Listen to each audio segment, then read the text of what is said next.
All right, everybody. Forgot the band here. It messed up on me. Hold on. Let's try this one. There we go. New sound. Couldn't get the thing to roll down there. There we go. Kill the band. All right, everybody. Welcome NorCal Sports Network. Woo! Sorry, guys. We are delayed. We were having some issues, and the issues have been on trying to get Ron Rivera hooked up with the StreamYard, and we're still having some issues. So we thought rather than delay it, we're not sure if he'll be able to get this straightened out tonight or not. If not, I've been in contact with him, texting, and as well. So he will definitely, if not tonight, get it straightened out. We'll get him back. Apologize, but sometimes technical stuff happens. Yes. We had everything ready. I'm in my Cal stuff. I got my Cal hat on. We got the Cal Bear Memorial Stadium in the background. But you're all dialed up for him. Yeah, man. I talked to him earlier today and confirmed. There's the text right there, guys. See? Don't show his number. No, his number's not on there. I can't see it. Just saying, I'm good for tonight. 6:45 talk then. So we were chatting and just things happen. Okay. So technical difficulties do occur.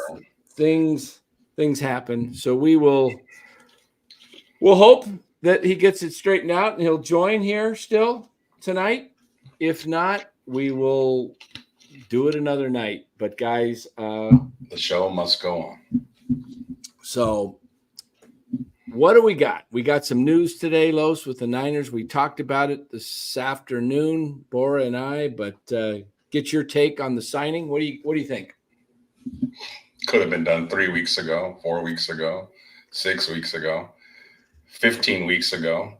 I mean, the money was, I guess, offered on August 10th, and he's just now accepted it basically 3 weeks later. So just a royal screw up on both ends, both sides, both the Niners could have offered that money closer to the draft and gotten it for cheaper.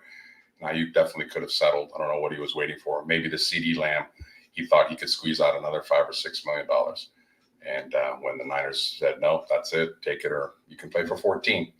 I'm a big believer of tough love and drawing a line. So I hope that's what the Niners did. And he finally caved in. I mean, at the end of the day, I think both sides were afraid of being the one to cave in, so to speak.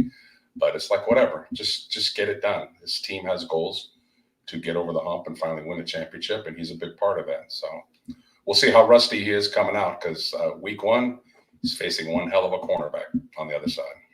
Oh, yeah. Sauce Gardner, yeah.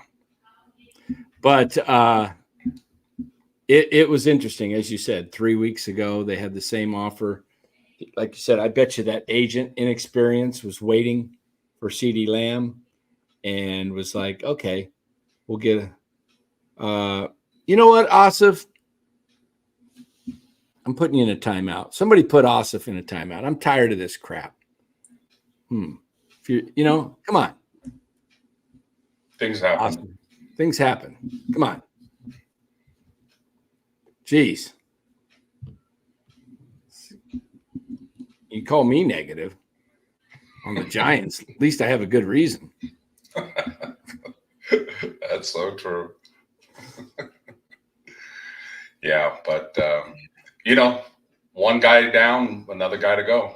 Trent's probably the bigger issue and the bigger signing. You can have IU. You can have, Jerry Rice, Lynn Swan, Randy Moss out there. But if you don't have Trent out there, then Purdy's going to have about 1.5 seconds to throw. And it doesn't matter what you have out there at the wideout position. So you better get Trent in. And even with Trent, like I have said for the last few weeks, their O-line is very suspect. But it's better with Trent, obviously, for sure. Yeah. So, hey, I didn't. Whoever took care of Asif, I don't know if he was banned. Just the comments. Just give him a timeout. I didn't intend to ban him from the show. No lifetime bans unless we got a few of them out there, but that was not the intent. So if he's banned, see if we can fix that behind the scenes and just add him back in. Just have some respect. That's all. I was juiced to talk to Coach Rivera and ask him because Yeah, I got a whole line of questions ready to go. We're a couple of OGs that love the history of the game. We know the 80s football very well. We know the 85 and 84 and the 86 Bears very well. Little do people know the 85 Bears are considered the best defense of all time because they won the Super Bowl. What not a lot of people know is that the 84 Bears may have been just as good, if not better. They have the record for most sacks in a season in 72. And their defense was just as dominant as 85. Of course, 85 is considered better because they won the Super Bowl. In 84, they lost to the Niners in the NFC Championship. But that run was as dominant of a defense as, and I've watched football a long time, that is as dominant as a defense as I've ever seen. Yeah. They just put pressure on the quarterback like no defense I've ever seen. And they did it from a variety of ways. Hard to believe, Los, is 39 years ago. Yeah. 39 years ago. Let's see. I was in my early 20s. You must have been in your teens. Yep. Late teens. Yep, 8 teens. That was one of the questions I had for him, and still will. He could come on at any minute if he fix whatever's going on, or we could reschedule him. But I wanted to ask him about that, not necessarily like that particular year, but just the 46 defense in general. My question would be basically that defense was very difficult to block because you didn't know where the blitzers were coming from. They would show one thing and do another. But about 3 or 4 years after the 85 season, offensive coordinators started kind of figuring it out. Right. And now here we are, almost 4 decades later, and you don't even hear about. When was the last time you heard about a 46 defense? Like nobody runs it. Like it's as extinct as the dinosaurs. Like, so you mean to tell me like pressuring the quarterback is just all of a sudden an extinct defense? Because all the other defense, like cover 2, cover 3, cover 4, prevent defenses, most defenses still are around, but that one, and I understand you have to have the right personnel to make it work. I get that. Well, I'm just remembering the names. Obviously, the name that first popped up to me was always Mike Singletary. He was the leader, and then you had Richard Dent, Mike McMichael and Hampton and Dent on the line, and the Fridge, 360 pounds, like clogging up the middle. So you couldn't Wilbur Marshall, another linebacker, yep. Otis Wilson, Mike Richardson, and then we all remember Dave Durison and Gary Fensick. Their secondary was okay. It wasn't great, but their front seven was so dominant. Oh my God. I love watching film. I love watching film of that defense. Yeah. And their big receiver, was that Willie Gault?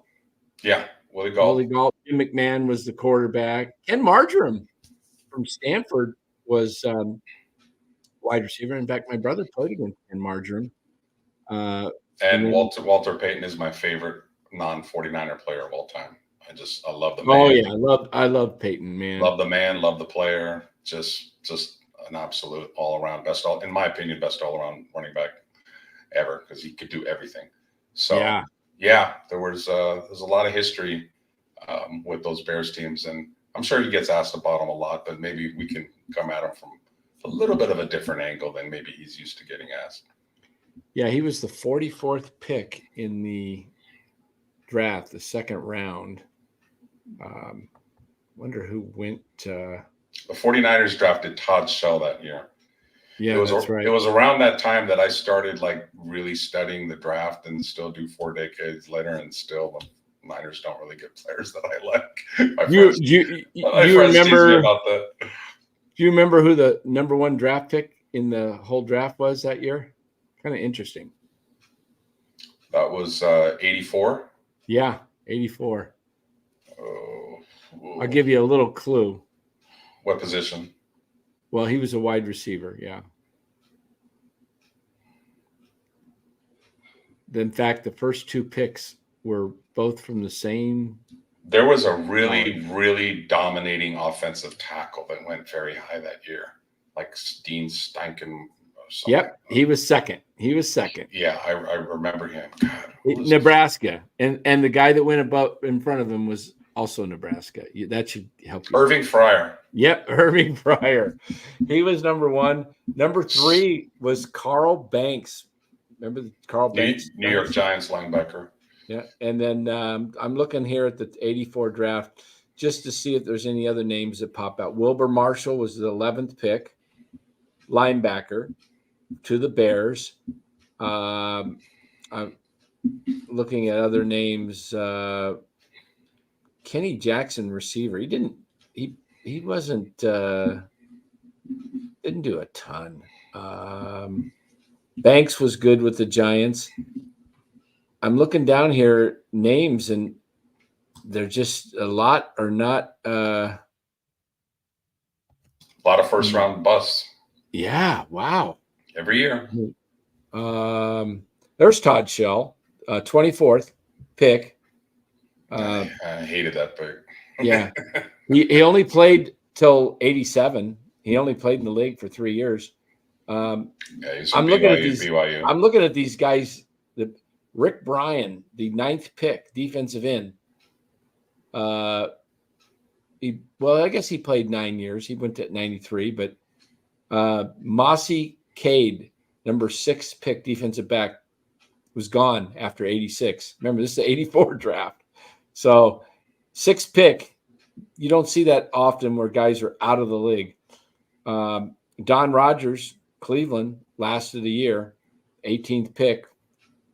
But then you get into, I'm looking down here at some of the names. Keith Browner, Notre Dame. No, he went to SC. His brothers went to Notre Dame. That was not a very good draft class. No. There's maybe 4 or 5 names on the first round that amounted to anything. Well, Boomer Esiason went 38th to the Bengals. He was a 2nd round pick. Maryland. Yep, Boomer. There he is. Ron Rivera played through 92. 137 games in the NFL. That Bears team could have so easily been a dynasty, but again, just Niners took them out 23-0 in the 1988 season in the NFC Championship in Chicago. No, that 23-0 was at home. 84. They beat them. 23-0 in 84. They beat them on the road in 88. That's right. You just said 88. 88 was on the road 28-3. Yeah, 28. Okay, 28. I thought it was. That's right. I was thinking it was 23. Yeah, they beat them good on the road though. In 88. Whoop there, and it was minus 33 degrees wind chill factor. I was nervous going into that game, thinking. The weather was horrible. It was complete bare weather. But as soon as Montana hit Rice for 65 yards, that was it. The Bears weren't scoring on the Niners defense. Right. They were not. It was just not a day to throw the ball and play catch up. Yeah. That's one of the most satisfying. Your contract extension, Aaron says. Coming with the knowledge. Give this man his NorCal Sports Network contract extension now. Give him the bag. That's my agent. Contrary to 49er players, though, I will not hold out. I will continue working until negotiations are finally met. That's funny. No, but that 84 team, like I said, that Bear defense was just as dominant as the 85 team. And if you remember that game at home that they shut out the Bears, Walsh's game plan was 3-step drops the whole game. You got to be an idiot to do a 5 or 7-step drop with one of the most dominant defensive fronts in NFL history. You have to adapt to who you're playing. That is why Walsh was a genius. is because he didn't just say, oh, my offense is this, I can do this. No, he knew who he was playing. Montana had 3-step drops, got the ball out quick. And the other thing he did, if you remember, Dan, is he ran a lot of old college dive plays with Wendell Tyler.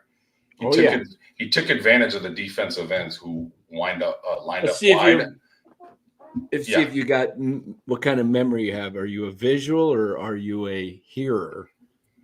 Both. Wendell Tyler's number. 26. Oh, he got it. He got it. Come on, man. You know who you're talking to. Jimmy Johnson, an old timer, cornerback. That's before my time. I don't know. And I'm not even sure myself. What? I'm thinking 37's popping into my head, but I got to look it up now because I don't know why Jimmy Johnson just popped into my head, but I got to look it up. Another little known fact: the '84 NFC Championship game at Candlestick, 23-0, was the first playoff game done by John Madden and Pat Summerall. If you want to get goosebumps and hear a legendary call of a game, tune into that game. Yeah. Just absolutely classic. I got to look up Jimmy Johnson. I can't play this. What number? I'm listening, but watching, but you guys can't.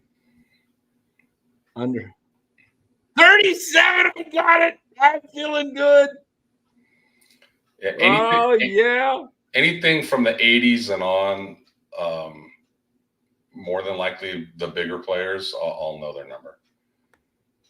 Yeah, so maybe I guess that would be visual. Let's see. This is YouTube. Can I play this? Can I play this? Probably not. Don't risk it. Okay, it's just a little show tonight now. But anyway, Jimmy Johnson, 37. I got it. I don't know why I remember that. Ted Kowalik, another oldie. You think about football in the 80s, Dan, and the Niners won their first 2 Super Bowls in 81 and 84. And the defenses in the NFC in the 80s. I mean, you had the Bears.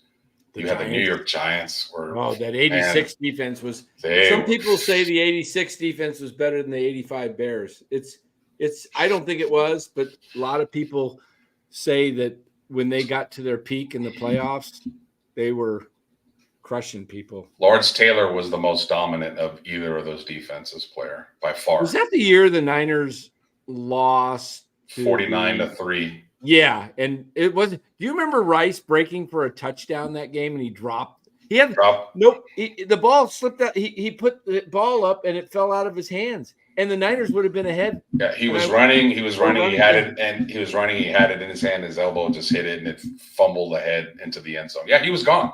He was going to score a touchdown. And probably wouldn't have made a difference. And the Giants were so dominant, but it put him in the. It would have put him in the lead, though. Yeah. Yeah. Yeah. Jeez. So the Giants beat the Niners 2 straight years in the playoffs, and then Walsh finally realized these defenses were getting physical and bigger and stronger. So he finally started drafting bigger offensive linemen.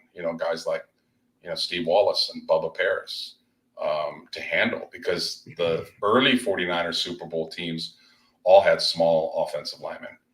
Dan Audick and Keith Fahnhorst and John Ayers and Fred Quillen, Jesse Sapolo. Oh, Fred Quillen, the center, right? The center. These guys were 240, 260 pounds. Randy Cross wasn't too big either.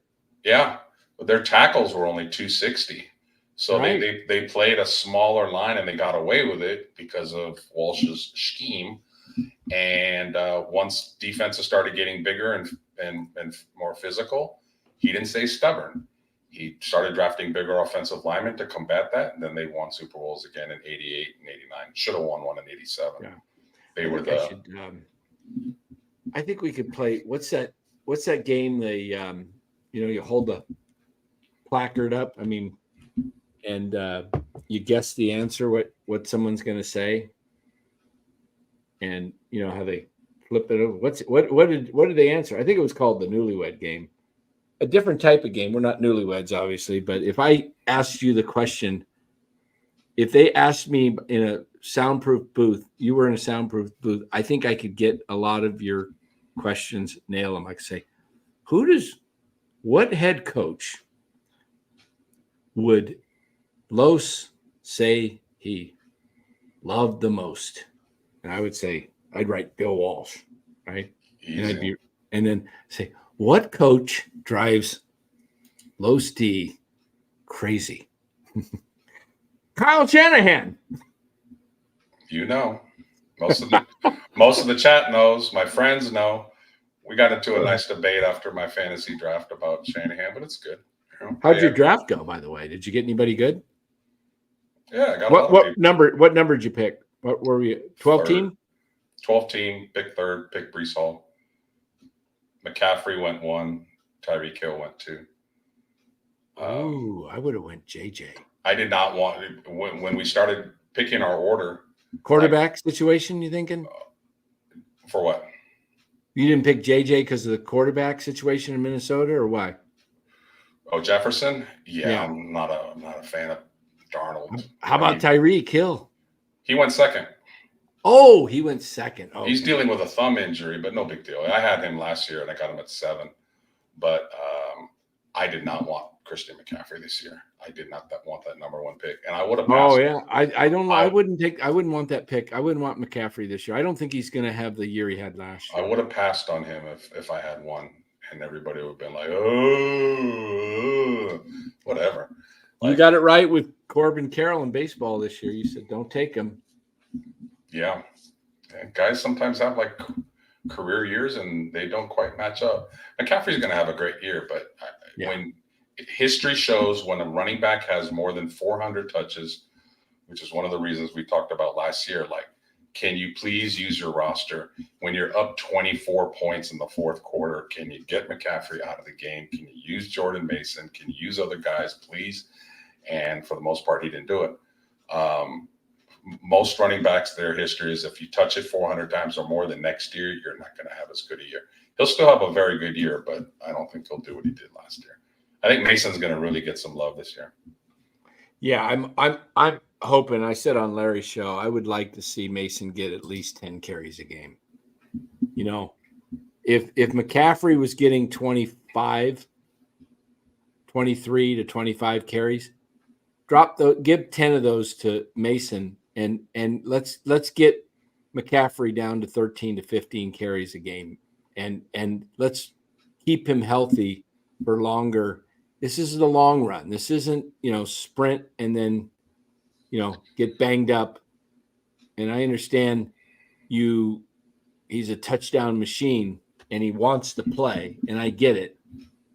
But you gotta be thinking running backs don't last that long in the league. And he's already played longer than the average running back has in a career of. As good as CMC is running between the tackles, and he's very good. He's even better out in space. I'd like to see Shanahan use him in the slot more. Like, have Mason back there lined up in the backfield and have McCaffrey in the slot.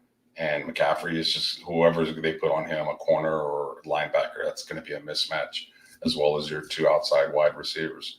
And then if they're playing the pass too much and they drop the safeties back, they can run Mason, who's just a bulldozer at 235. So I'd like to see McCaffrey used more as a slot wide receiver, because getting hit by a 325-pound lineman is different than getting hit by a 210-pound safety. It's physics. It's common sense. So don't subject your star running back to hits up the middle if it's not necessary. If it's first and goal at the goal line, he'll probably score, but why not give it to Mason? He's bigger, stronger, and younger. Yeah. McCaffrey has his money, so we don't need to pad his stats and get his touchdowns. Sorry, fantasy owners, CMC is going to get screwed on those goal line touches, but it's about it's like preserving him so he can be dominant at the end of the year when the playoffs start up. And that's kind of you don't want to get hit by those big guys. It's kind of like if you had a preference. If you're going to get punched and you had to say, okay, I'm going to have to take a punch. Do you want it coming from Mike Tyson, George Foreman, or Sugar Ray Leonard? Right. Yeah, and Leonard can punch. But he can punch, but I'd rather get hit by him than Tyson. Tyson, if knowing my history, I think he'd kill me. One punch. That'd be my concussions. It'd be just turn out the lights. The party's over. He ain't coming back, man. If Tyson lands, that's Steph Curry. Oh, yeah. Yeah, exactly. Speaking of Steph Curry, congratulations. Yeah. I saw something that Let's get a Warrior background. Let's get a little Warrior background. Talk a little Steph here. I can throw my Warrior cap on. No, I'll just leave this one. I saw something absolutely hilarious that Steph Curry and the Oakland A's make the same money in 1 year. The whole Oakland A's payroll is $62.5 million. Steph Curry, one guy, makes as much as a whole baseball team does. You know, and it's amazing when you think about it, Lowe's. They have 41 games to play at home, the Warriors, Chase, and it only holds like what, 18 to 20,000. 20,000, yeah. Coliseum's like over 50,000, and it's 81 games. You'd think baseball would be able to pay a lot more. The revenue should be so much higher if you ran the organization right. Imagine. I mean, look at what the Dodgers do. They average over 50,000 plus, drawing 4 million. And you take their average ticket price.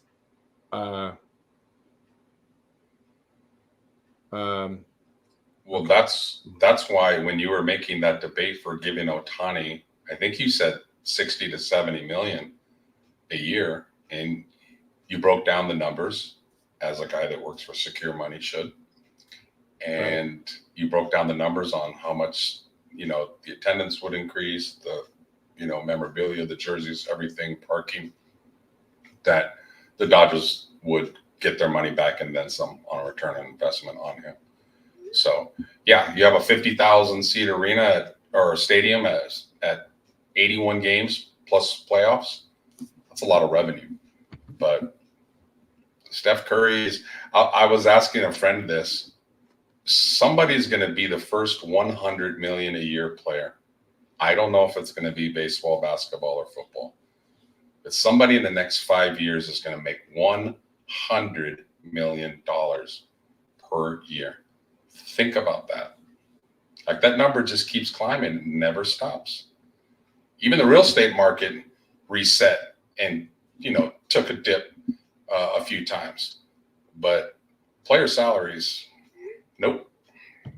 As long as those TV contracts come, it's going to keep rising and rising. So there'll be $100 million player here pretty soon. And he'll hold out for $125 million in a few years when he does well.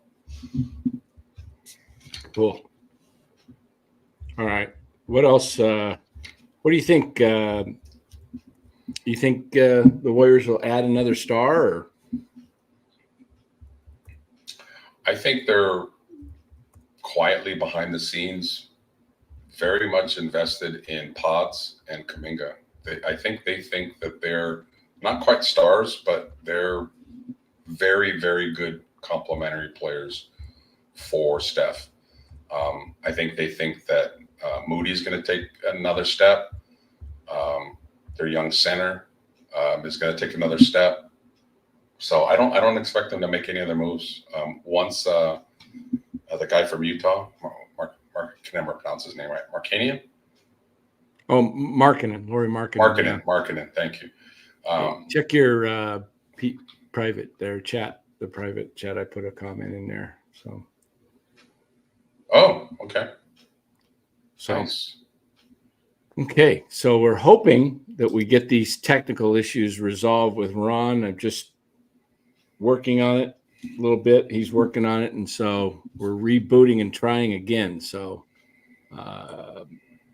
we will hopefully, if it works out, have him shortly. Ron Rivera. Okay, so.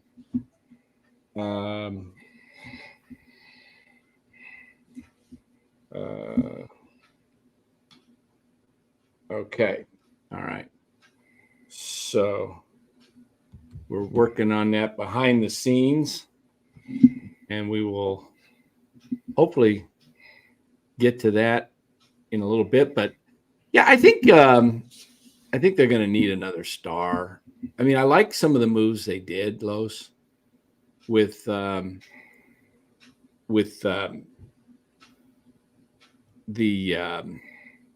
addition. I'm trying to even remember their names. That's how much I liked them. I just can't even think what it. Yeah. Oh, look at the Roku. So Dodgers already have more than half of Ohtani's contract covered by Japanese advertising. Smart. Interesting. Yeah. I mean, why not? I mean, unbelievable. Unbelievable what they got. They're gonna make money. They certainly won't lose money.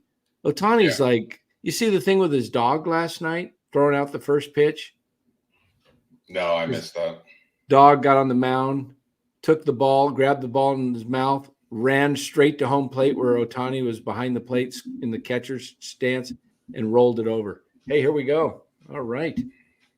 We are good to go, it looks like. All right. Let's without further ado, I think he's ready. Do you have the cow music? I don't the cow marching band. Do we have it? I don't know. That's classic. I love that band. I love the cow band. There he is. All right, Coach Ron. Hey Dan, how you doing? Hey Carlos. Great. How are you, Coach? Great. We got Carlos, and he's my guy we go to when we've got football. Los knows a lot of football. Love to have his knowledge on. So he says, let's get him on with you, Ron. Great to have you. I know we had some issues technical. We got them resolved. Yeah. You're here. So great to have you. I appreciate it. I owe you a little bit more time at some point, though, but that's on me. I apologize.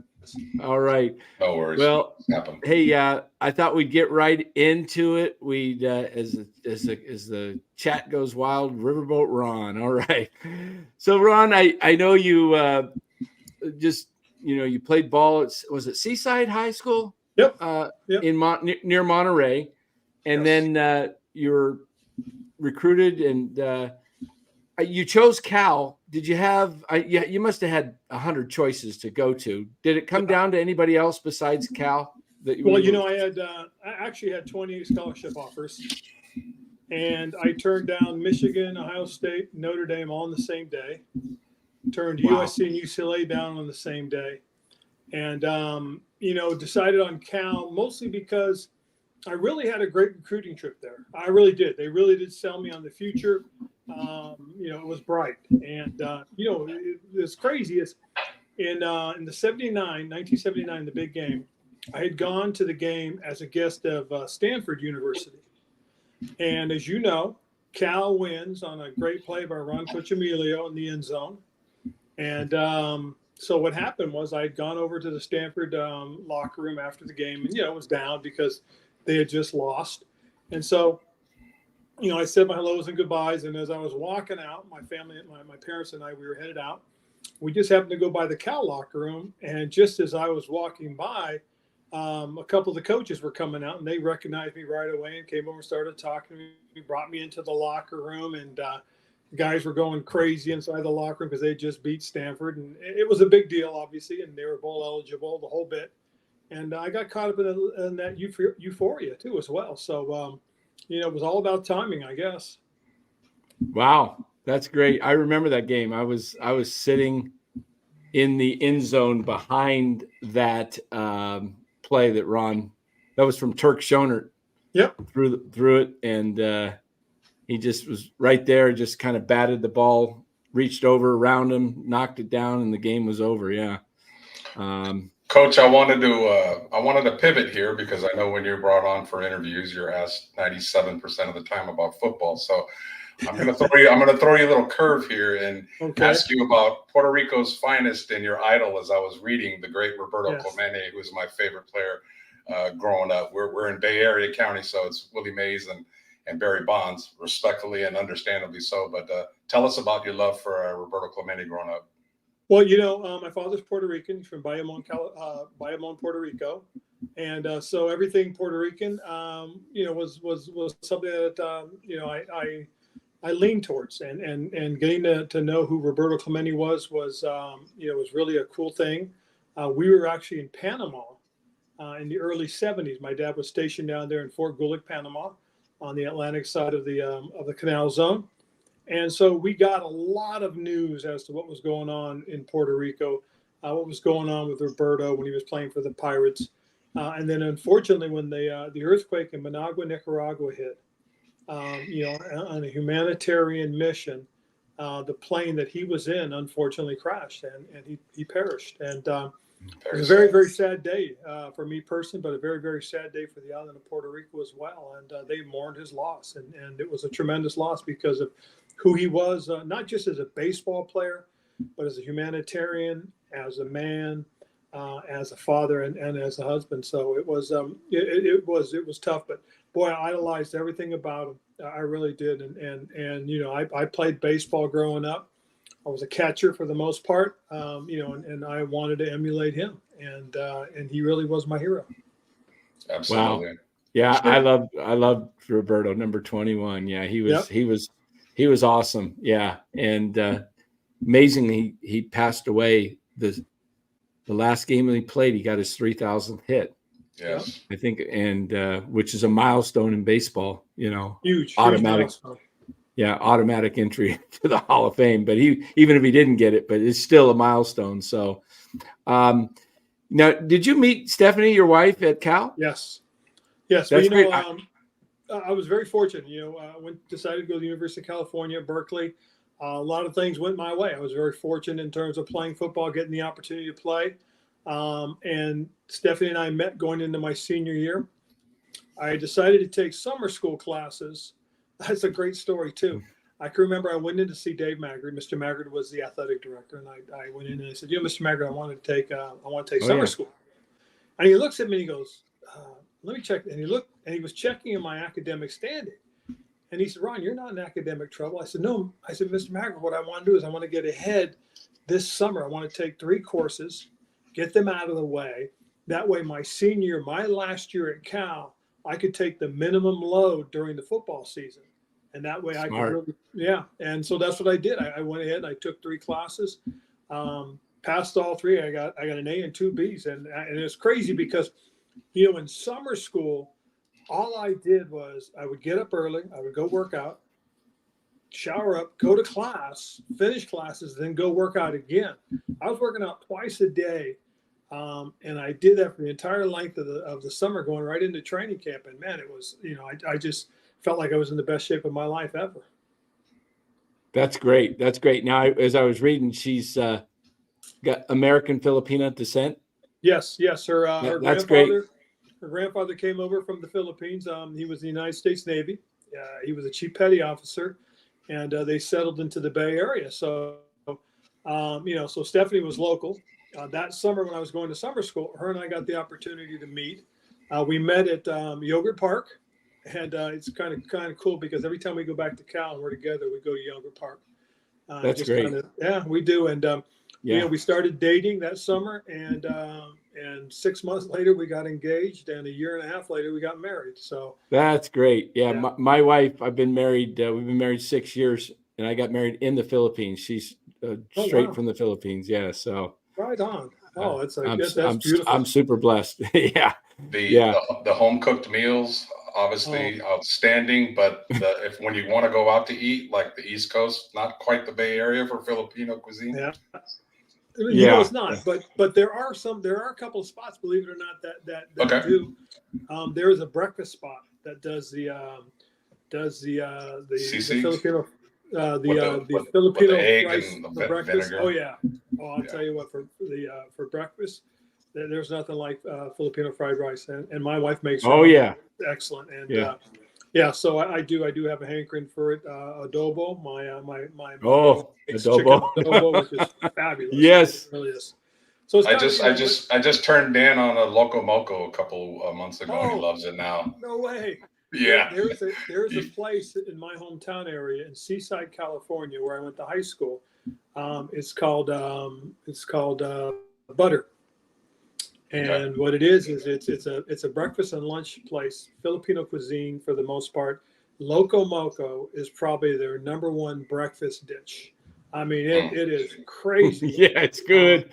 Good. And it's crazy because it's 7 days a week. There's a line. Oh, I bet. And yeah. So the Butter House is just an unbelievable place in Seaside, California for breakfast. Yeah. So your playing career, you obviously All-American in high school. You go to Cal, you become Defensive Player of the Year. I think it was in '83, Mm-hmm. in the Pac-10 at the time. You're all consensus All-American. Then you get drafted by the Chicago Bears in '84, second round, and you get to play for the great Buddy Ryan, the 4-6 defense. Tell us about playing for Coach Ryan and then playing alongside of guys like Singletary and Wilbur Marshall and Otis Wilson. Otis. Yeah, I mean, you guys were stacked in the lineup. Obviously, that was you didn't start in the '85, but tell us what that year was like and with Coach Ryan. Well, getting drafted in '84, I'm playing for Mike Ditka was something special. My education as a defensive player really began playing for Buddy Ryan, and it was an amazing thing because Buddy not only did he coach you, but he taught you, and it was your job, your task to learn the game and learn the defense, and he put it to us. He really did. He was tremendous in terms of game planning, knowing how to attack his opponent, doing the things that he wanted to do. And he was really good at it. I mean, he was special. He really was. He would break you down, tear you down, and build you back up. And you thought you knew the game getting there. No, you didn't. Not the way he knew it. And so he got after you. He pushed you. And it was a lot like what Coach Ditka did. I can remember one time, going into Coach Dicka's office and asking him, hey, why, because a lot of guys come to me and say, hey, why don't you go talk to Coach? Hey, what's going on? So I go in one day and I said to him, I said, Mike, I said, what's going on? I mean, you're pushing us. I mean, this is the hottest summer training camp we've ever had here. And I mean, you just keep pushing and pushing, and he's kind of wearing thin on the guys. And he said, Ronnie, let me tell you something. If I didn't think you guys could handle it, and I know this, I had to handle it, then I did it. I believe you guys can. If I didn't think you could, I wouldn't push you the way I'm pushing you. I just want y'all to be the best. And that's when I realized that the head coach sets the standard. Okay. He sets it. And all he was doing was living up to his standard. He was a Hall of Famer. And that's the difference, I think, that a lot of people don't understand is that guys like Mike Ditka, guys like that, and Buddy Ryan should be in the Hall of Fame too, for what he did as a coach and as a defensive coordinator. But guys like that have a high standard, I mean, those guys they're impressive people. They really are. And believe me, getting the chance to play for them both was really cool. But man, I learned so much defense from Buddy Ryan. It was an amazing thing. And he used to test you. He would test you every day. He would test you during practice. He would test you in meetings. He'd test you during the game. He wanted to make sure you were all in and you were learning and growing. So it was really a cool deal. It really was. I really had a great time learning from him. Coach, in 1984, when you came out in the draft, every college kid, when they're about to be drafted, if they're asked the question, where would you like to go? They're going to give the proverbial company line. Oh, just anybody that wants me. Everybody wants me. But deep down, was there a team or two that you really were hoping that would take you? Well, I thought at one point the 49ers might take me. That would have been really cool. The Raiders was the other one. I mean, I was a local guy. Even though my dad was in the Army and we traveled all over the world with him, home for us was California. And a big part of the reason I went to Berkeley was because it was so close. It was an hour and 45 minutes from my parents' house. And when you travel around the world, your first coaches are your parents. Your best teammates are your brothers, and that's what it was for me. So it gave me a chance to. I thought it'd been great to either play in Oakland or play in San Francisco and just kind of continue to be close to home. And it didn't work out that way. I ended up going to the Midwest, being in Chicago. It was a tremendous opportunity for me. I mean, I played 9 seasons there. Started my coaching career there as well. So.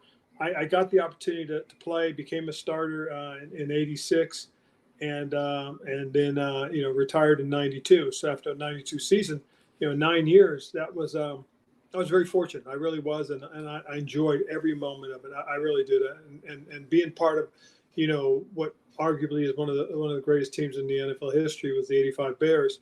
It's a pretty cool argument. Yeah, No absolutely. Now you mentioned you went through 9 seasons, obviously 9 training camps. We're seeing players hold out today. You've had players hold out when you were coaching.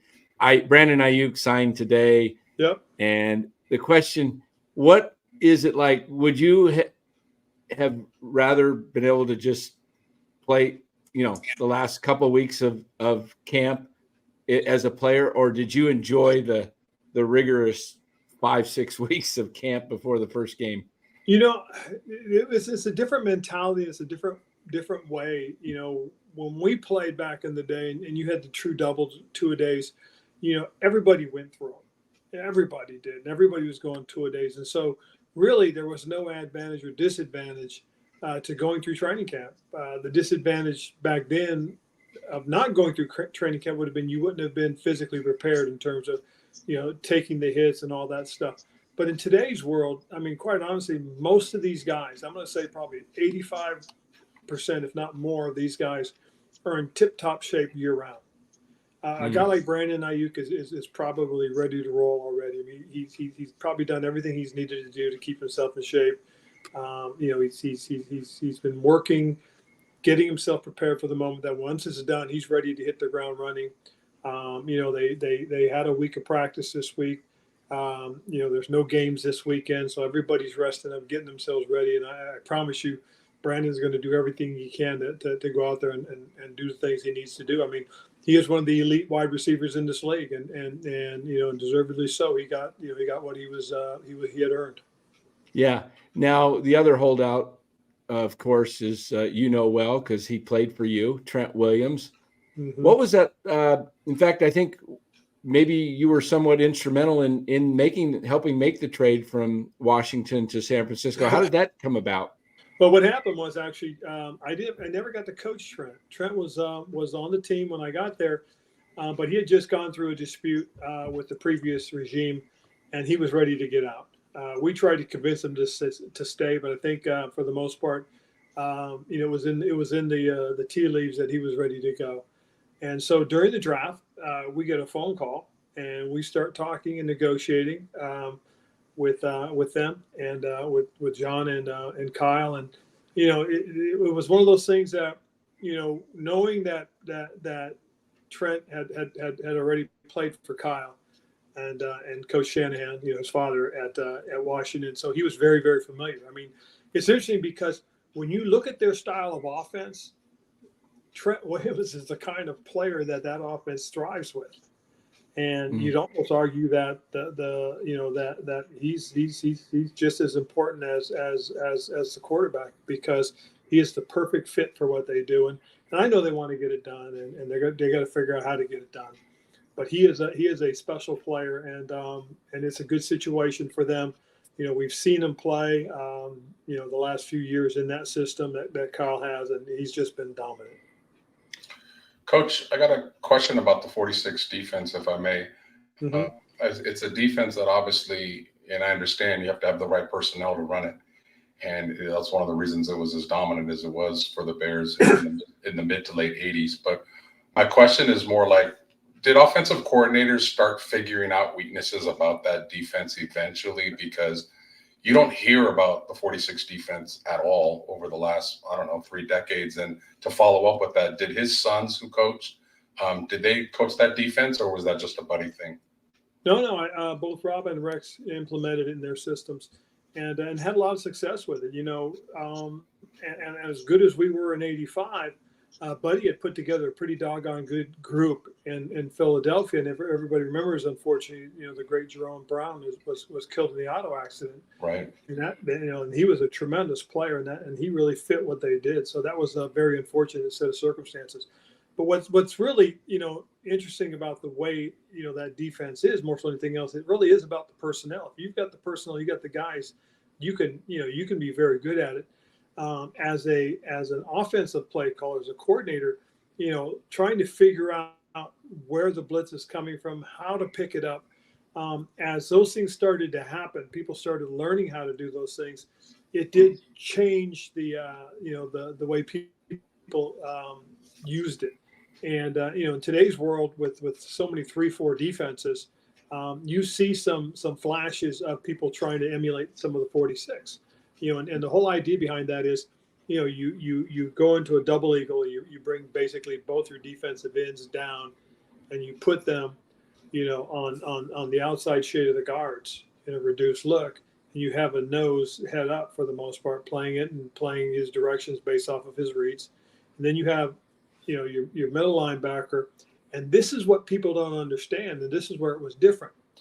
When Gary Fensick used to come down in the defense, Gary would come down to the strong side because he was protected by the 2 linebackers on that side and the 3 technique. Mike Singletary would go to the opposite side of it. And for the most part, he would line up to that side. And he was kind of the unprotected guy, a little more stout than a safety coming into the box. And that was one of the big differences. But you also had to be a very smart football player. And Gary Fensick was one of the smartest guys I've ever been around.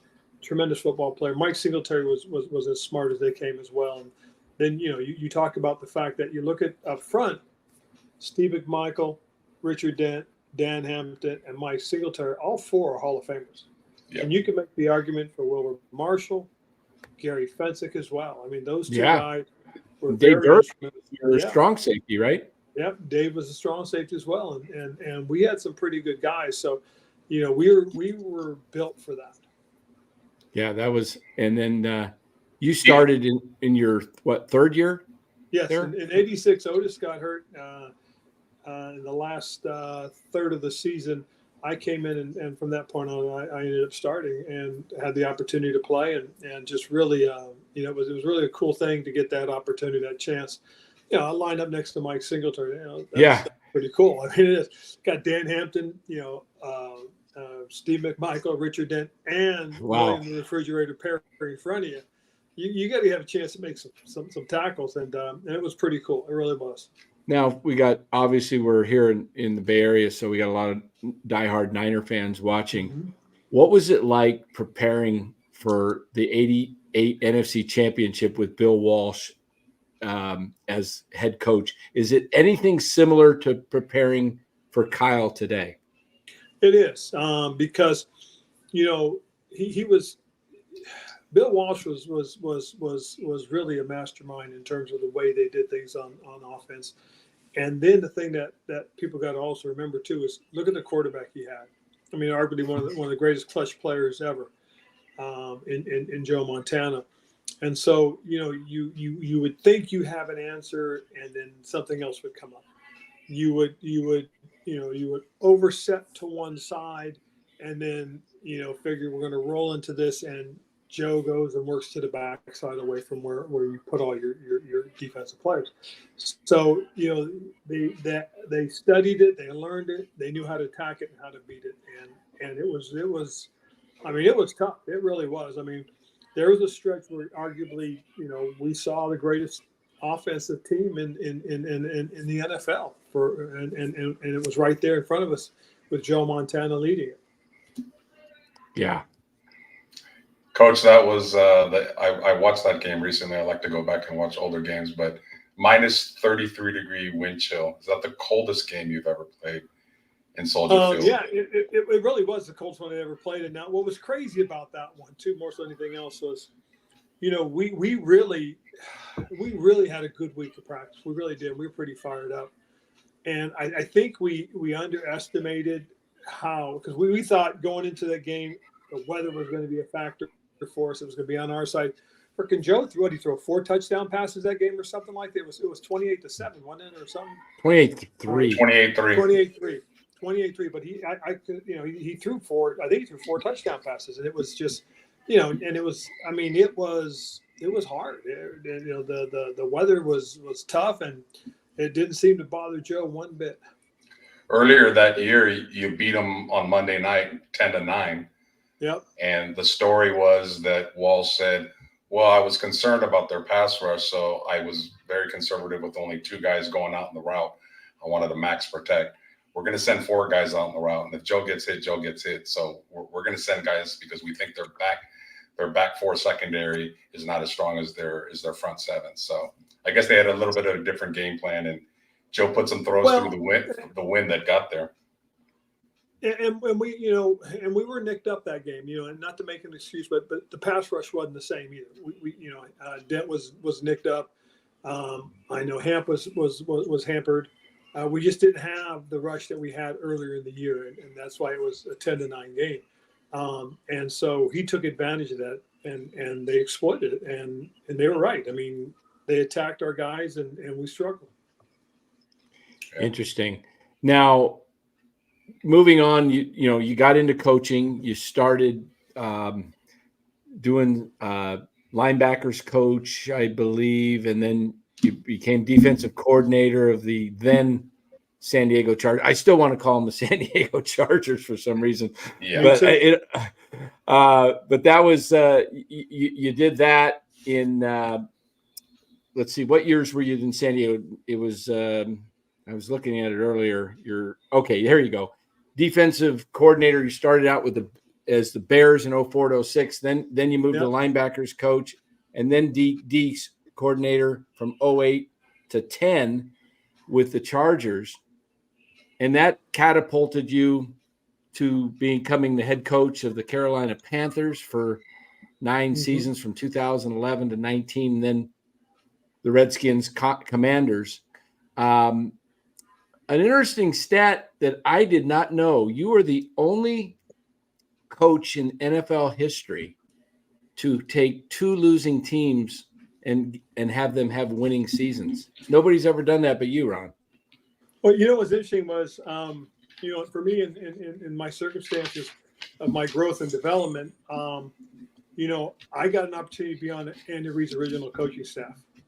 I was on that staff in Philadelphia. If you look at it too, off of that staff, I think there's 8 of us that became head coaches, and 2 of those guys have won Super Bowls. So he's, coach has got a very successful tree of coaches that have come, from that original coaching staff. So it's really a cool thing. It really is.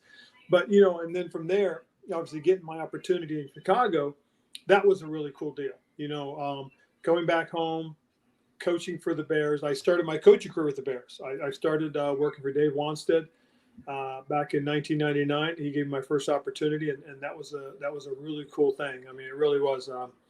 I enjoyed the heck out of it, and then obviously going to Andy's staff, and then from there, took a step back, became a linebackers coach for San Diego, and then a year and a half later, I get my opportunity, and we put together a pretty good defense. We finished in 2010 the number 1 defense in the NFL, and that gave me the opportunity to become the head coach of Carolina, and that was something else. That was special. I mean, I had 9 good years there. I mean, my last 2 were tough. Yeah.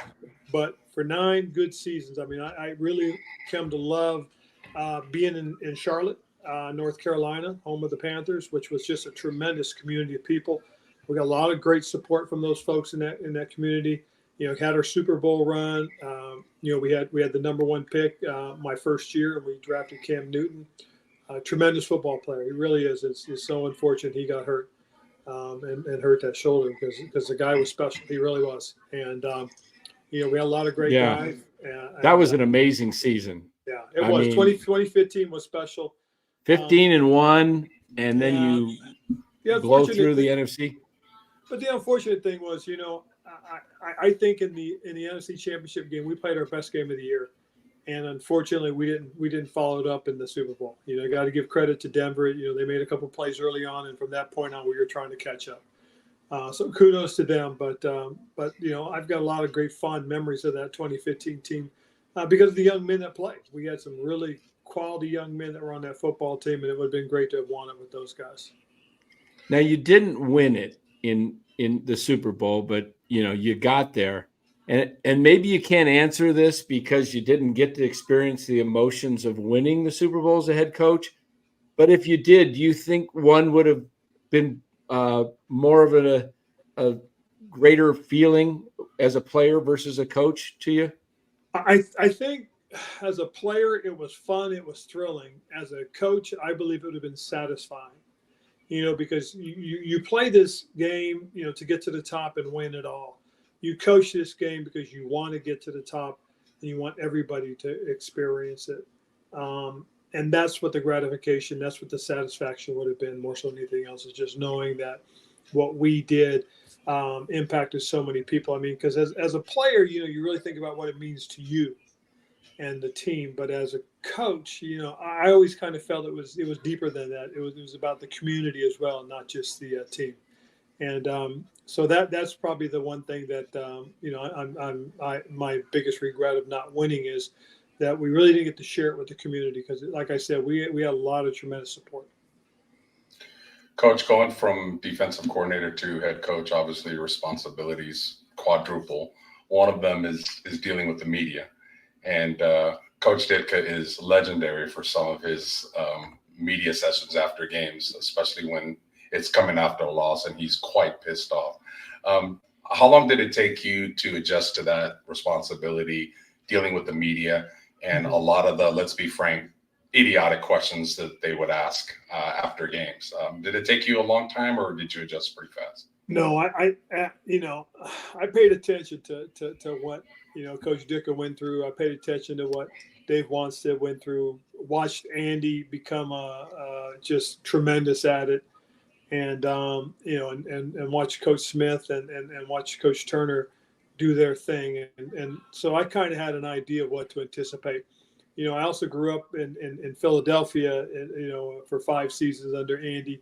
And that was a pretty tough media group, let alone going back to Chicago, which was the second biggest market at the time. That was a big deal too. So I kind of had a little bit of exposure to that kind of media. But, answering the questions, being the one in charge, being the face of the franchise when it came to those things, that was kind of interesting. And probably the hardest thing for me too is, like, anytime something difficult came up, anytime there was something that was a huge distraction, I was thrust right in the middle of it. I had to answer those questions. So those were the things that I had to pay attention to, was, try and make sure I handled what was important, not what was interesting. Absolutely. Wow. Yeah, you now are working for NFL Network. Tell us a little bit about that. Well, it's a really neat opportunity. I'll be doing some of the stuff on game day. I'll be doing some of the stuff on Good Morning Football at times. And it's just an opportunity to keep the connection with the league. Being part of the NFL Network now keeps me involved with the NFL. And, heck, this is what I've done. If you go back and look at it, 37 years of my career has been involved with the NFL. And so this is an opportunity to continue. I've really enjoyed my time so far at the NFL Network, getting to meet all the folks, getting to meet and work with the different personalities that are on air. The people that put the broadcast together are tremendous people. And it's a reflection of the league. It really is. And so, they really strive to make sure they bring a quality product to the fan base. And like I said, I'm enjoying myself. Now you're away from coaching this year. You've been in coaching since, what was it, 99, 97, 99? 97. Okay, so you coached for over 25 years in the league. You're not coaching this year. If a team comes calling some point after this season, because we all know there's 5 to 7, sometimes more NFL coaches that, get the so-called proverbial axe at the end of the season.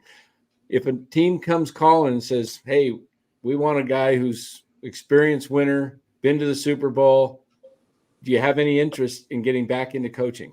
A nice little trap question there, Dan. I'd have to seriously, honestly, I would seriously consider it. I mean, it's something I've done all my life. And my last 4 years were very, very hard. They were very difficult. And so these next couple of months, being out of it, watching what's going on, will really tell me what I really want to do. But if it's the right team, the right situation, heck, I'm most certainly going to consider it probably. I mean, I right now it's still kind of early because I'm still kind of feeling this thing out. But at the end of the day, I don't know what I'm going to do other than, handle what's going on now. So I'm going to kind of approach this as we'll take it one day at a time, and we'll cross that bridge when we get to it. Now, you played defense. You're a defensive, coach, defensive coordinator. How involved does a defensive coach like you get involved in the offensive side of the game? Or do you tend to rely more on somebody who's kind of special, an offensive coordinator, for example? What roles do you play? Because we see some coaches that are defensive minded. We see some that are offense. Some seem to want to be involved in both. Tell us about that.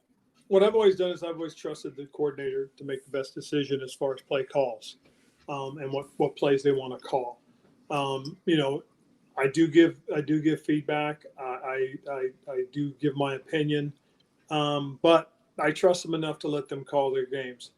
I do make decisions though, situational decisions, whether we're going for something on 4th and down, whether we're going to punt, whether we're going to kick, those types of things and are on me. Decision making on penalties, sometimes players, who we're playing. But for the most part, when it came to calling the plays, that was up to the coordinators.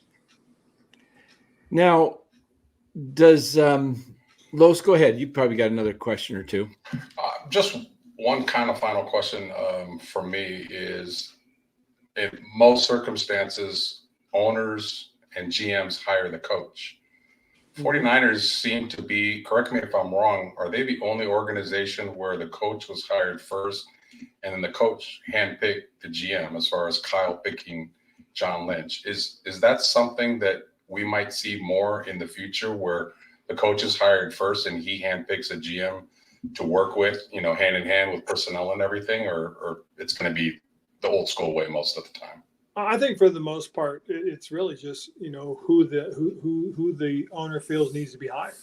If there's an opportunity to go out and get who they feel is one of the best young coaches, they're going to go out and do it. Or one of the best veteran coaches around, they're going to go do it. They're not going to wait. And I know in Buffalo they hired Sean McDermott before they hired Brandon Beane, and Brandon Beane has turned out to be one of the best GMs in the league, I think. And you're looking at Sean McDermott, who's one of the fine young coaches in this league. Well, I shouldn't say fine young anymore. He's a veteran guy now. He's one of the more veteran coaches who's done a great job. I mean, so it's, as long as they work together, that's probably the biggest thing. That's probably the most important thing, yes, is they work together. And that's what you seem to have in San Francisco. You really do. I mean, Coach, Kyle's done such a great job, and John seems to understand what Kyle's looking for. And Kyle, kind of has a feel for what he needs to tell John. And so I think those two guys mesh about as well as anybody in the league has ever done. And look at the success they've had. Now, they haven't won it, but they've been there twice. So, eventually it's coming. I mean, and I'd say this too. I think that's a team that has an opportunity to be in the NFC Championship game, and let alone the opportunity to get back to the Super Bowl. I mean, I could see that happen. Now, with any head coaching job or any profession for that matter, where you're in the limelight, a lot of criticism comes your way. I mean, people criticize Kyle and they say he can't win the big one. He gets, takes 4 out of 5 NFC championships. And some people, even in the Bay Area, would like to see him go. Everybody gets it. How do you deal with the constant criticism? Do you just shut that out? Do you read about that stuff, or because it's constant in Major League Sports, or even any sport really? Yeah. I can tell you this honestly. I don't read it. I don't listen to it. I might catch something on television, but I really don't. I mean, now my wife used to tell me, "Hey, you might want to look this up, or you might want to have your PR guy bring this to you." But I usually stayed out. I really did. I mean, I little saying is, let's focus on what's important, not what's interesting. And unless that statement started with the owner said this, what I'm saying, to me, because there was really only one voice that I really worried about. And that was when I was in Carolina. It was Jerry Richardson, the owner at the time. And in Washington, it was Dan Snyder at the time. I mean, those were the voices you listened to. Everybody else, that was just people talking. That was just noise. And it's hard because everybody has an opinion. But until you're the one who has to do it. You'll never know. I mean, I just tell people, hey, don't draw me a map unless you've been there. And so to have somebody that's never done what I'm doing tell me, hey, you ought to do this, you ought to do that. I don't know about that unless you've had practical experience. Now, I will say this. One of the best things I did was in 2013, in January 2013, on January 8th, I reached out to John Madden and asked him if he and I could visit and sit down and talk football. Asked him to basically mentor me. And Coach was phenomenal. And he was somebody I could pick the phone up, call, and he would help. And he was tremendous. I have about 25, 35 sheets of notes that I've transcribed, and I've kept them, and I read them, and they're everything from words of wisdom to great stories. And they were really, really cool. Just the fact that he was willing to give me an opportunity to visit with him, and then to give me guidance. And because when I had my original coaching staff, I made the mistake of not hiring a former NFL head coach. And so I didn't have somebody in there sitting there telling me, in my ear saying, hey, you missed this. Hey, think about that. Hey, that's good. That's good. Let's do that again. You know what I'm saying? So when I would sit there and talk to him about the things that we did, he would always tell me, hey, this is good. Now I'll think about that. One thing he told me, he said, hey, Ron, just remember, every time you get ready for training camp, you can't start where you left off. You got to start at the beginning. You can't miss the fundamentals. Stay to the basics. And so that's how we would start every training camp. We would go right back to the basics and work our way up to the top again. And wow. It was some great advice. The That's man great. The man was a savant. Oh, love John Madden. Well, you and I are about the same age. Los is just a few years younger than us. We all grew up in the Bay Area. So you grew up with John Madden. Yep. And he was unbelievable. But I'm sure back then, we had to listen to the games. We didn't get to see every game. So we got Bill King every Sunday. Yeah, that's right. And Bill King and Lon Simmons for the 49ers. So, icons. Yeah, we were pretty fortunate. I was listening to a highlight just the other day. I saw it on Twitter, and I was like, wow, the A's had Lon Simmons and Bill King announcing the same game. I was like, two of the biggest icons in Bay Area announcers of all time, Bill King and Lon Simmons. And they were it was a play when Ricky Henderson broke the stolen base record and at the Coliseum. And the Coliseum was packed, Coach. It was like 50,000 people. And I was like, wow, the A's, had they got the right ownership, they would be popping right now in the Bay Area. They would, if Joe Lacob, the Warriors owner, owned the Oakland A's, I think they'd have a new stadium somewhere waterfront, and they'd be packing the house. And I think it would be great because it would actually make the Giants better, because competition breeds success, I believe. Yes, it does. Yes, it does. Was Joe Starkey the announcer for Cal when Ron was there? Yep, he was. And I was in the booth. What year were and he did the 49ers when I played he did. in the NFL too. What year was the Cal Stanford big play? 83. 82. 82, excuse me. 82. Kevin Mullen. That must have been just the biggest party that night ever after that game. Oh my God. Campus was rocking. We had a great time. We really celebrated it, and it's so famous, and it's people try to copy it all the time, but the truth of the matter is, but you can't, because it was the first, and that's the thing that I think people got to remember is it was the band is on the field. Ron, Coach, honestly, were you sitting down like this game is over, or were you standing up? Did you get a chance to see that? Well, I saw it. What had happened was, they scored, take the lead. I'm on the sideline and just total disgust, and then all of a sudden we see the squib kick, and then something's happened, then we're watching, and now we're running onto the field right after Kevin Moan scores, and it was just euphoria at that point. What was wild, if you watch that play over and over again, Merritt Ford somehow no look past. He just was running and he just flipped it over his head, and in one stride, Moan catches it and runs it in. Thank God for no instant replay at that time, because maybe right, one of those guys' knees might have been down. It was close. But see, that's the best part. You just said might have. Right, See, exactly. And so because it would have been inconclusive, they couldn't have turned it over. No. Yeah, that was wild. That was so wild because I think that was the year after my brother graduated, right? Yeah, he graduated he left in 81. No, he left in 80. Was it 80? Yeah, your first year was his last year, right? Yeah. 80 was my freshman year, and then he graduated that spring, and then 2 years later we had the big play. Yeah. Now, as a freshman, you were playing. You got playing time. You were playing a lot, right? I also got hurt. It was the only time I was injured in my college career, and that was I had a high ankle sprain. We didn't know at the time the difference between a high ankle sprain and an ankle sprain. So what happened was, it was taking me forever to get healthy again. Everybody kept going, what's going on? I said, I don't know. All I know is I can't run the way I used to run right now. And I really wasn't better until probably mid-November. It happened in our third regular season game. We played 2 on the road. We went to Florida. We went to Army, and then we came home for Texas A&M, I think it was.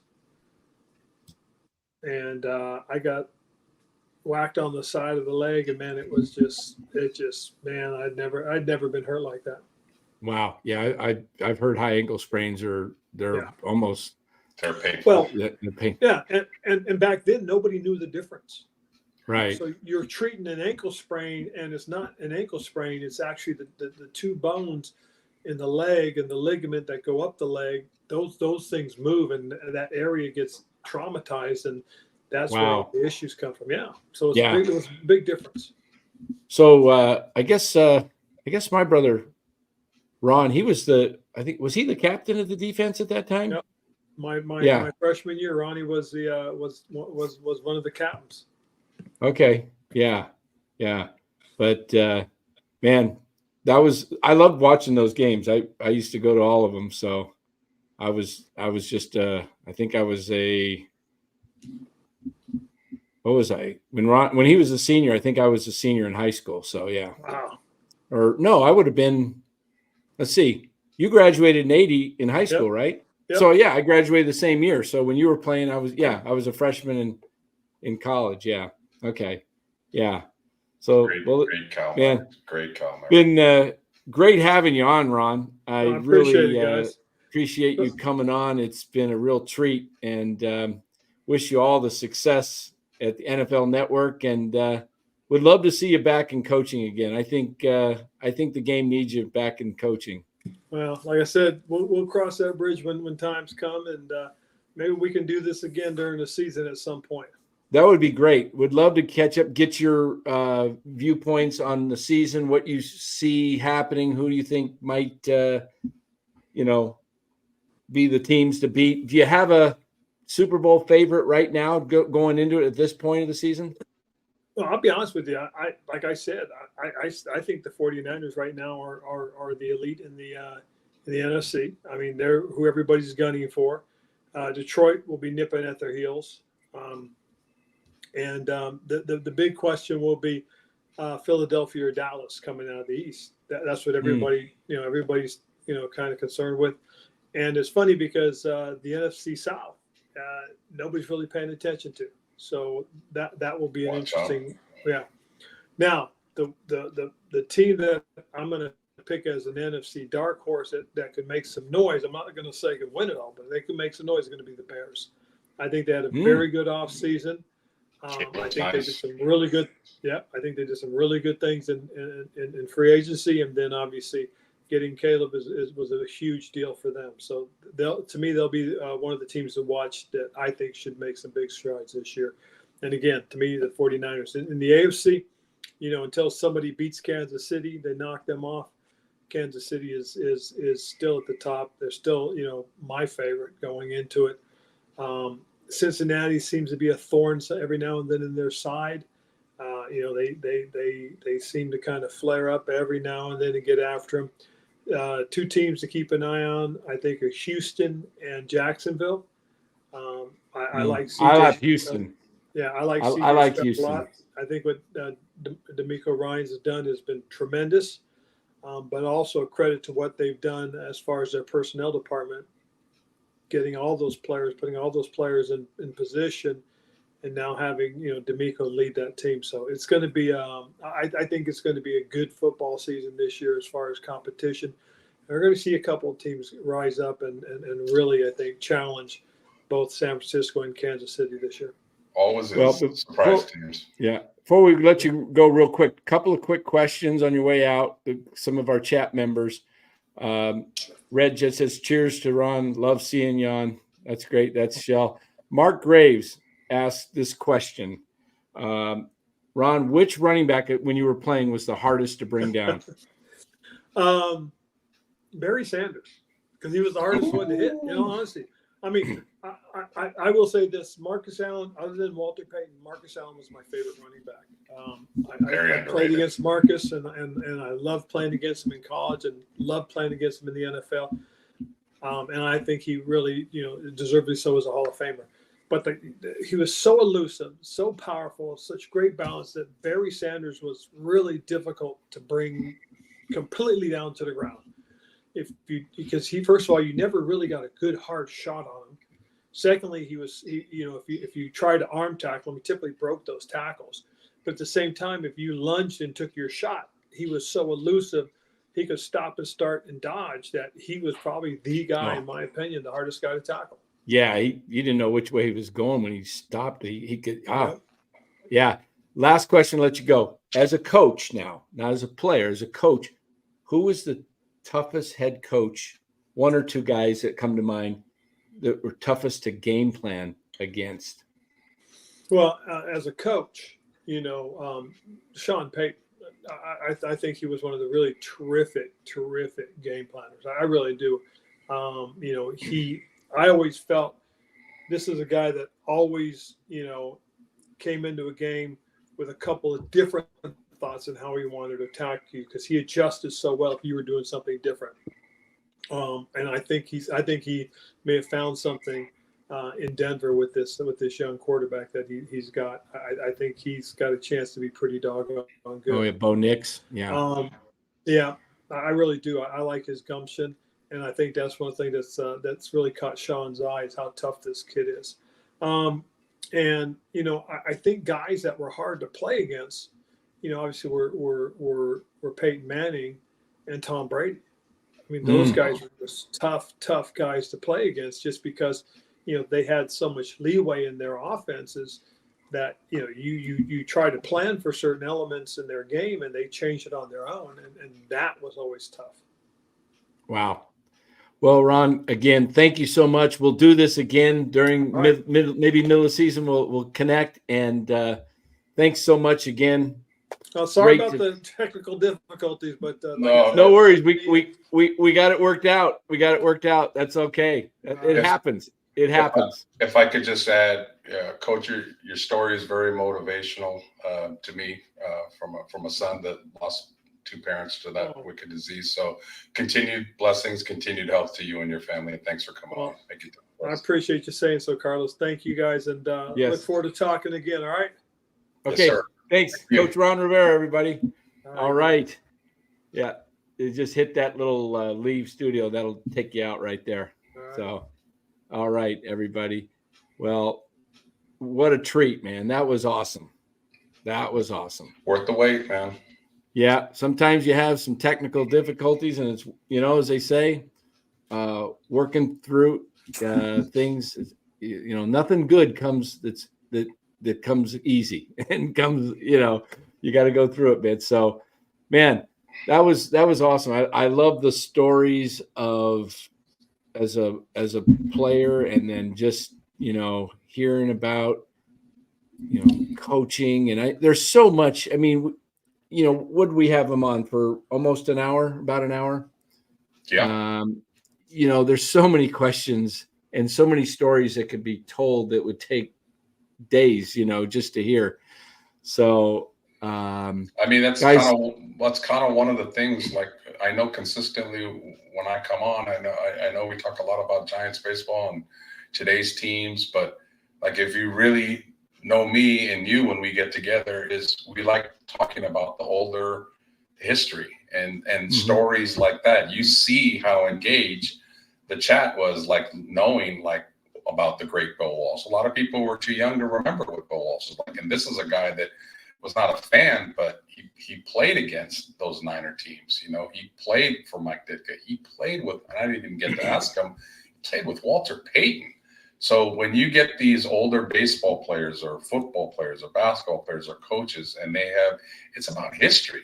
Like, yeah, today's game is whatever, but the history, like, that's when I think people just really tune in and get laser focused on these discussions, because they're priceless. If I don't know if he someday comes back as a head coach or maybe a defensive coordinator again some point, but man, would love this. If Kyle's not here, if the Niners ever make a change, man, it would be nice to see, because you heard him. He would bring in an offensive guy to run the offense and leave that up to them. And the one thing that with Kyle, I love Kyle, but sometimes he can seems like he can step on the defensive coordinator as far as, Well, Kyle is the defensive coordinator now. I don't know who this. Does anybody know who Nick Sorensen is? I don't know what his track record is. Well, I think Staley's probably the guy that they brought in, to oversee Sorensen. I think that's scary. He gave up 60 points to the Raiders, and Staley was the head coach that gave up the biggest lead in playoff football history to. Was that the Jags? I know he wasn't the D coordinator, but he was the head coach. Well, he was a pretty good defensive coordinator, I think, with the Rams.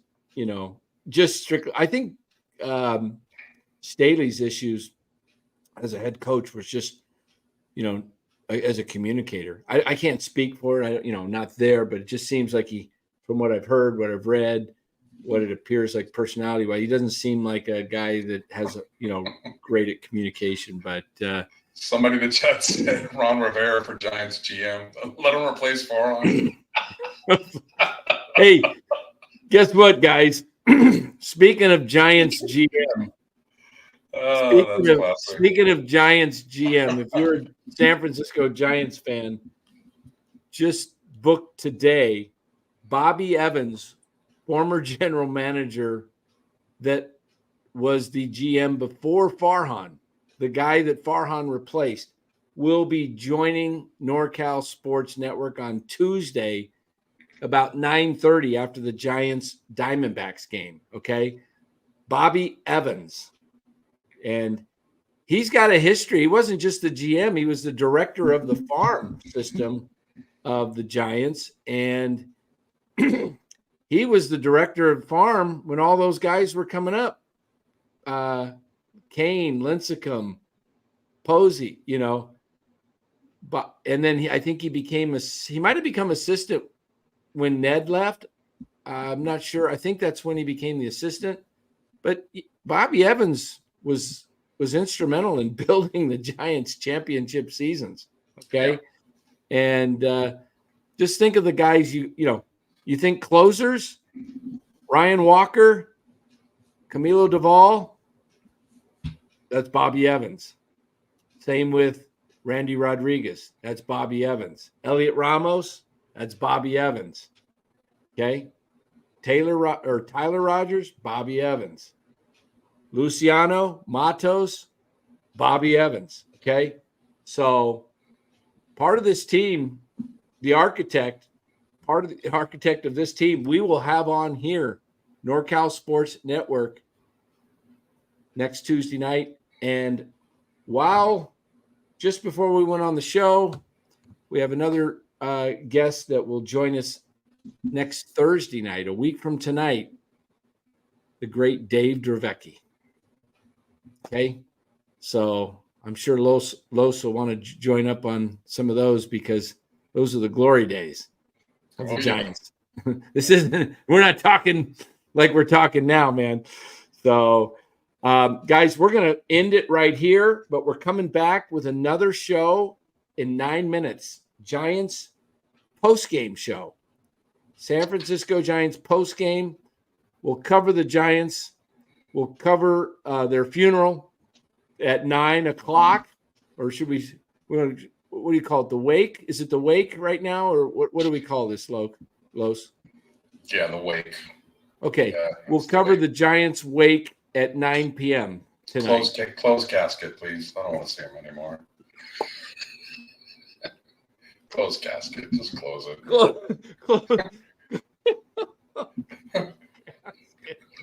All right. Please. I'll turn the studio around, and we'll be back at 9 o'clock.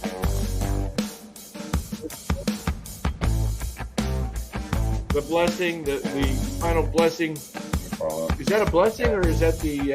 That's the blessing. Final rites, last passage rites. Rest in peace, huh? Yeah. Rest in peace. Will it be rest in peace for Farhan? We'll see. All right, guys. We'll be back 9 o'clock, about 7-8 minutes from now. Have a great one. Thanks, Los. And